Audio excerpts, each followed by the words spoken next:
नमस्कार, ANB news देख रहे हैं आप। मैं हूं आपके साथ पल्लवी राजपूत और इस बुलेटिन में आप सभी का स्वागत है। पश्चिम बंगाल की भवानीपुर सीट पर हुए उपचुनाव के वोटों की गिनती आज हो रही है। इस सीट पर मुख्यमंत्री ममता बनर्जी की किस्मत दांव पर है। ममता बनर्जी ने शुरुआती रुझानों में अपने निकटतम प्रतिद्वंदी बीजेपी की प्रियंका टिब्रेवाल से लगातार आगे चल रही हैं। पश्चिम बंगाल के हाई प्रोफाइल भवानीपुर विधानसभा सीट पर हुए उपचुनाव की काउंटिंग जारी है। इस सीट पर टीएमसी प्रमुख और सीएम ममता बनर्जी मैदान में हैं। वहीं बीजेपी की ओर से प्रियंका टिब्रेवाल ममता को टक्कर दे रही हैं। ममता आज मतगणना की शुरुआत से ही बीजेपी कैंडिडेट पर लीड बनाए हुए हैं। 8वें राउंड की गिनती के बाद ममता बनर्जी को मिले कुल वोटों की संख्या 34,721 हो गई थी। ममता बनर्जी के घर पर बड़ी संख्या में टीएमसी के कार्यकर्ता और उनके समर्थक पहुंच रहे हैं। ये लोग जश्न मना रहे हैं। इस साल अप्रैल मई में हुए विधानसभा चुनाव में ममता बनर्जी नंदीग्राम सीट से बीजेपी के शुभेंदु अधिकारी से हार गई थी। भवानीपुर उपचुनाव में ममता फिर से मैदान में है। मुख्यमंत्री की कुर्सी पर बने रहने के लिए उन्हें ये चुनाव जीतना जरूरी है। अगर ममता ये चुनाव जीत जाती हैं तो वो मुख्यमंत्री बनी रहेंगी, लेकिन हार गई तो उन्हें इस्तीफा देना पड़ सकता है।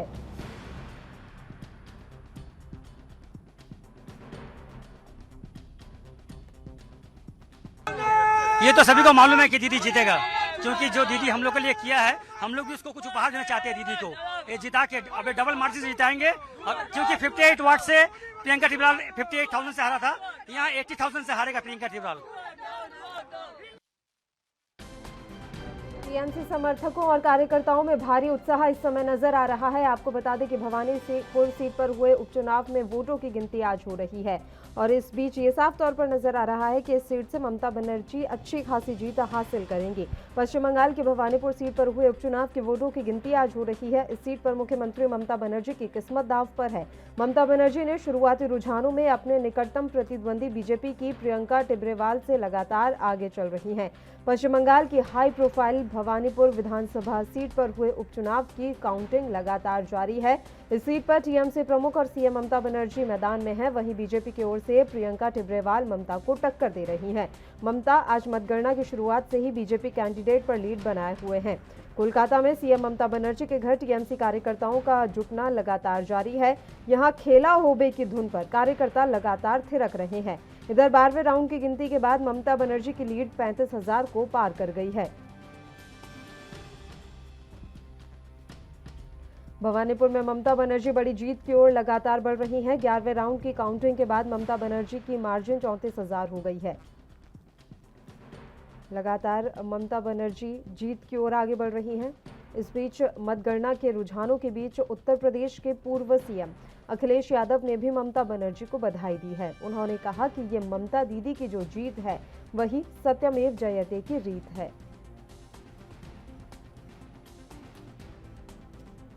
ममता बनर्जी के घर पर इस समय टीएमसी कार्यकर्ता और समर्थकों का जमावड़ा नजर आ रहा है। ममता बनर्जी लगातार आगे चल रही हैं। पश्चिम बंगाल में 3 सीटों पर हुए उपचुनाव के लिए वोटों की गिनती लगातार जारी है। तीनों सीटों में भवानीपुर एक हाई प्रोफाइल सीट है, जहां टीएमसी की सुप्रीमो ममता बनर्जी का मुकाबला बीजेपी के प्रियंका टिब्रेवाल और सीपीएम के श्रीजी विश्वास से है। भवानीपुर विधानसभा उपचुनाव का परिणाम मुख्यमंत्री ममता बनर्जी के लिए काफी अहम है। आज के परिणाम से साफ हो जाएगा कि ममता बनर्जी मुख्यमंत्री पद के लिए बनी रहेंगी या नहीं। बता दें कि भवानीपुर के अलावा बंगाल के शमशेरगंज और जंगीपुर में हुए उपचुनाव के परिणाम भी आज ही आएंगे। फिलहाल भवानीपुर सीट पर ममता बनर्जी की जीत तय मानी जा रही है। 11वें राउंड की काउंटिंग के बाद ममता बनर्जी बीजेपी नेता प्रियंका टिब्रेवाल से 34,000 से अधिक वोटों से आगे चल रही हैं। उत्तर प्रदेश के पूर्व सीएम अखिलेश यादव ने जीत की घोषणा होने से पहले ही पश्चिम बंगाल की मुख्यमंत्री ममता बनर्जी को बधाई दे दी है। उन्होंने कहा कि ये ममता दीदी की जो जीत है वही सत्यमेव जयते की रीत है। बता दें कि ममता बनर्जी भवानीपुर सीट से 31,000 वोटों से आगे चल रही हैं।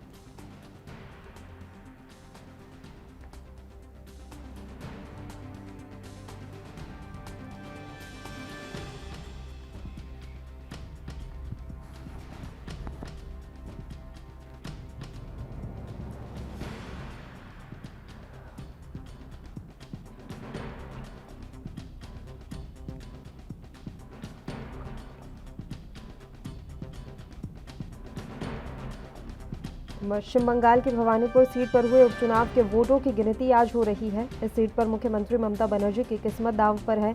ममता बनर्जी ने शुरुआती रुझानों में अपने निकटतम प्रतिद्वंदी बीजेपी की प्रियंका टिब्रेवाल को पीछे छोड़ दिया है।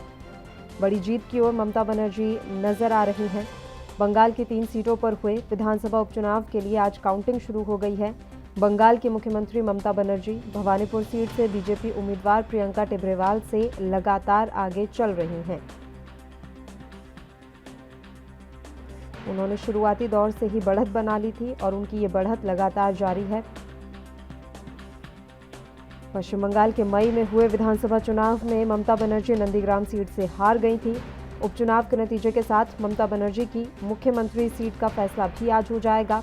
मुख्यमंत्री बने रहने के लिए उनका इस सीट से जीतना जरूरी है, क्योंकि 6 माह के भीतर मुख्यमंत्री को विधानसभा सीट का सदस्य बनाना अनिवार्य होता है। इसके अलावा मुर्शिदाबाद जिले की शमशेरगंज और जंगीपुर सीट के उपचुनाव में भी टीएमसी उम्मीदवार आगे चल रहे हैं।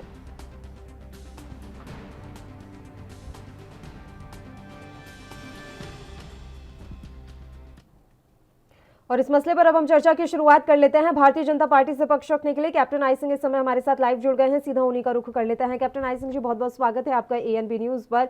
सर, खेला होबे के धुन पर अब टीएमसी के कार्यकर्ता और समर्थक थिरकते नजर आ रहे हैं। साफ तौर पर जो अभी रुझानों में हम तस्वीरें देख पा रहे हैं, ये लगभग तय माना जा रहा है कि ममता बनर्जी जो है इस बार चुनाव जीत गई है भवानीपुर से।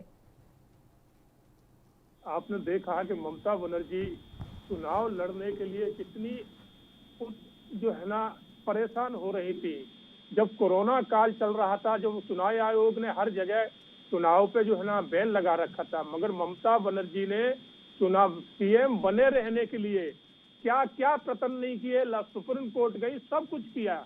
और जब चुनाव आयोग ने जब घोषणा की तो आपने देखा वहाँ किस तरह से जो है ना चुनाव दौरान हिंसा हुई है। बीजेपी के कार्यकर्ता बीजेपी के नेताओं पे वहां बमबारी कराई गई है, ग्रेनेड ऊपर फेंके गए हैं। तो इस चुनाव को हम नहीं कह सकते कि चुनाव निष्पक्ष हो रहा है। ये चुनाव वहां सत्ता और वहां के प्रशासन, पुलिस प्रशासन मिलके चुनाव लड़ रहा है।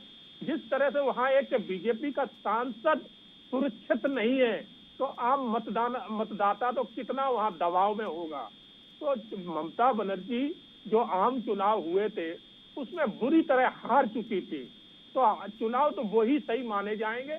ये चुनाव तो ठीक है, चुनाव आयोग करवा रहा है, हम उसके ऊपर ये नहीं कहेंगे कि इसमें कुछ वो है।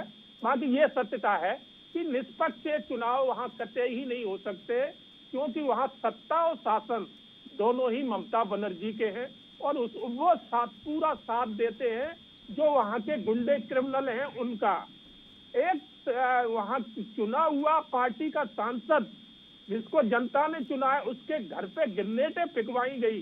तो आप सोचिए कि नॉर्मल कार्यकर्ता, नॉर्मल वोटर वहां वोट डालने में कितना संकोच करेगा कि कहीं उसका घर ना जला दिया जाए, कहीं उसको रास्ते में मार न दिया जाए।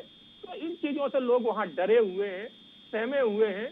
तो ममता बनर्जी वहां कुछ भी कर सकती है, मगर अगर इसमें ममता बनर्जी कहीं जीत भी जाती है तो उस जीत को मैं तो नहीं मानता हूं, शायद दुनिया भी नहीं मानेगी, क्योंकि ममता जी बंगाल में चुनाव हार चुकी हैं।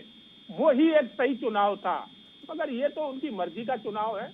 जो भीड़ तन तो मर्जी का चुनाव क्या, वो तो उन्होंने चुनाव आयोग ने सारी तिथियां तय की ना सर, तो मर्जी का चुनाव कैसे हो गया?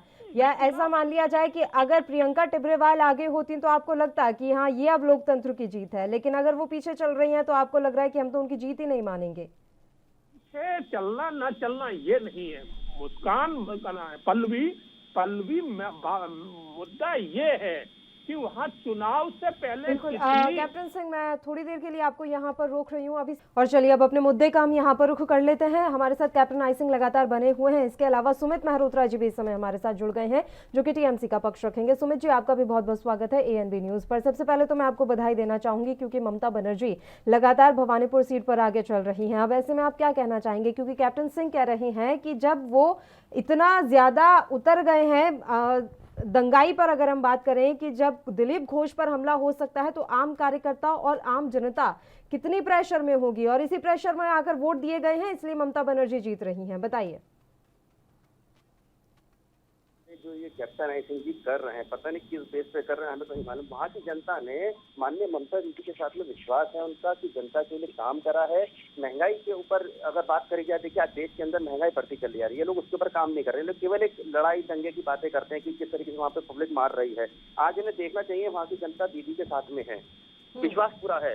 तो ये उस चीज को नहीं देख रहे, लड़ाई दंगे को देख रहे हैं। वहाँ पे पब्लिक क्यों इन्हें दौड़ा रही है, ये नहीं समझ रहे हैं ये लोग। ये इनको जो पब्लिक वहाँ पे दौड़ा रही है, वो इन्होंने झूठे वादे करे देश के आगे, इसलिए इन्हें दौड़ा रही है, इसलिए इन्हें मार रही है वहाँ की पब्लिक, और कोई कारण नहीं है। वहाँ की कोई टीएमसी नहीं मारी, पब्लिक इन्हें दौड़ा रही है, पब्लिक मार रही है इन्हें,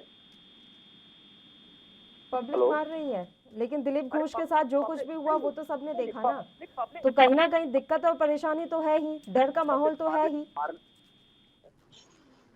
ये नहीं है, पब्लिक इन्हें कह रही है आप मत आइए हमारे प्रचार करने, मत आइए आप, गो बैक कर रही है पब्लिक। पब्लिक नहीं कह रही है मारने के लिए, पब्लिक कह रही है आप मत आइए भैया, हमें आपकी जरूरत नहीं है, हमें आपके झूठे वादों से परेशान आ चुकी है, जनता त्रस्त हो चुकी है, पूरे देश की जनता त्रस्त हो चुकी है। और उसी का परिणाम है जनता ने महंगाई को देखते हुए और जो झूठे वादों को इन्होंने रखा था उसको देखते हुए जनता ने टीएमसी का साथ चुना था, ना कि बीजेपी का साथ चुना है। बिल्कुल बिल्कुल, कैप्टन सिंह का रुख कर लेते। बताइए कैप्टन सिंह, वो कह रहे हैं कि जमीनी मुद्दों को देखते हुए ये जीत हो रही है, जनता ने जमीनी मुद्दों को देखा है कि किस तरीके से महंगाई की मार इस समय पड़ रही है, बेरोजगारी लगातार चरम पर अभी इस समय जा रही है, और इसी को देखते हुए वोट दिए गए हैं, इसलिए ममता बनर्जी आगे हैं। पल्लवी जी, जिस तरह से ये टीएमसी के प्रवक्ता बात कर रहे हैं, इसी से बड़ा हास्यास्पद महसूस होता है कि इन्हें, इसका मतलब ममता जी का वहाँ शासन पे कोई कंट्रोल नहीं है, जनता कुछ भी कर सकती है, जनता चुने हुए प्रत्याशियों के ऊपर पत्थर फेंक सकती है, बम फेंक सकती है। ममता की सरकार क्या कर रही है, लॉ एंड ऑर्डर का क्या कर रहे हैं वहाँ पर? एक चुने हुए सांसद के घर पे ग्रेनेड फेंके जा रहे हैं, ये पब्लिक फेंक रही है, और फिर ममता जी का शासन वहाँ क्या कर रहा है, लॉ एंड ऑर्डर क्या देख रहा है? क्या इसी तरह से फेंका जाएगा? तो ये बड़ी शर्म की बात है टीएमसी वालों को, जो इस तरह की बेशर्म भरी बातें कर रहे कर चुकी है लोगों को 2 दिन के अंदर, सभी लोगों को इनको शर्म आना चाहिए, शर्म आना चाहिए। इस तरह की बातें करना मिलेगा जिन्होंने हरकत करी है, बख्शा किसी को नहीं जाएगा।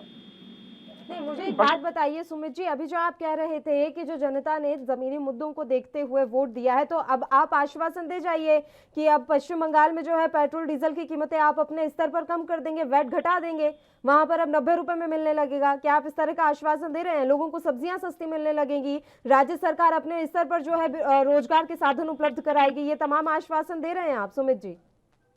पल्लवी जी, जिस तरीके से राज्य सरकार अपना काम कर रही है, अच्छे से काम कर रही है, वहाँ की जनता बिल्कुल जिसे कहते हैं ममता दीदी के साथ में है, उनसे कोई अलग नहीं है, मालूम है अच्छा काम कर रहे हैं वहाँ की जनता के लिए, खुश है वहाँ की जनता, पब्लिक वहाँ की खुश है, इसीलिए वोट कर रही है। आज आप देखिए उसी का परिणाम है कि भवानीपुर, जिस भवानीपुर के लिए इन्होंने हाईलाइट बना दिया एक नंदीग्राम की तरह बीजेपी वालों ने, उसी तरीके से भवानीपुर को भी ममता दीदी वर्सेस ममता दीदी, अरे वहाँ पे केवल एक ही व्यक्ति को चुना था पब्लिक ने।